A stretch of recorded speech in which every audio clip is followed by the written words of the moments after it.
مساجد کی طرف چلنے کی فضیلت کا بیان۔ حضرت ابو ہریرہ سے روایت ہے کہ حضور صلی اللہ علیہ وسلم نے فرمایا، جو شخص صبح یا شام کو مسجد کی طرف جاتا ہے تو جب بھی وہ مسجد کی طرف جاتا ہے اللہ تعالیٰ اس کے لیے جنت میں مہمانی تیار فرماتا ہے۔ یعنی وہ جہاں مسجد میں رہا ہوتا ہے لیکن اس کے لیے وہاں پر مہمانی کی چیزیں تیار ہو رہی ہوتی۔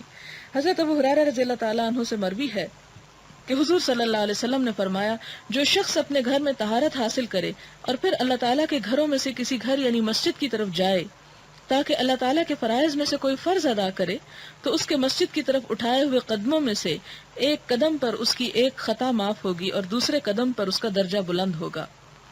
حضرت ابی ابن کعب رضی اللہ تعالی عنہ سے مروی ہے، فرمایا، انصار میں سے ایک آدمی تھا، میں نہیں جانتا کہ کوئی شخص اس کی نسبت مسجد سے زیادہ دور رہتا ہو اور اس کی کوئی نماز قضا نہیں ہوتی تھی۔ اس سے کہا گیا، اگر تم ایک گدھا خرید لو جس پر سوار ہو کر تم تاریکی اور گرمی میں آ سکو تو بہتر ہے۔ اس شخص نے کہا، میں یہ نہیں چاہتا کہ میرا گھر مسجد کے پاس ہو، میں یہ چاہتا ہوں کہ جب میں مسجد کی طرف آؤں یا مسجد سے واپس اپنے گھر کی طرف لوٹوں تو میرا یہ چلنا لکھا جائے، یعنی اعمال نامے میں۔ حضور صلی اللہ علیہ وسلم نے فرمایا، یہ تمام ثواب اللہ تعالیٰ نے تیرے لیے جمع فرما دیا ہے۔ یعنی مختلف طریقے ہیں ثواب کمانے کے، اصل بات نیت کی ہے۔